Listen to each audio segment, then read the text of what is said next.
Γεια σας, σήμερα από τη Γρανάδα, πίσω από την ευθέα την Λάμπρα, δοκιμάζουμε το εξαίσιο κρασί Ρομπεγάι. Μπορώ να σας πω ότι ναι, κοιτάξτε, το είναι του 2005, αλλά είναι σαν να είναι του 1941. Το κρασί, για να το δοκιμάσει ένας σωστός άνθρωπος, πρέπει να κάνει το εξής.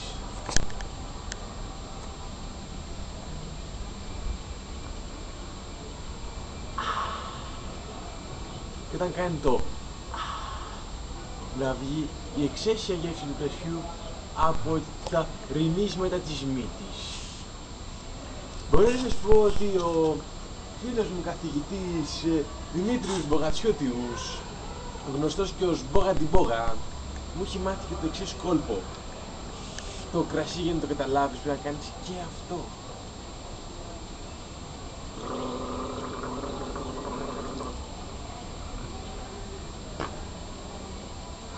Όπως ακόμα μπορώ να σας πω ότι ο φίλος μου Μπόγα την Μπόγα σήμερα θα φτιάξει ένα εξαίσιο ψάρι εδώ σε αυτήν εδώ την φοβερή ψισκέρα με το συμπάτιο τόσο ψάρι, και μιλάμε για εξαίσια γεύση γιατί το μαγικό του χέρι πιάνει στη μαγική, λέμε.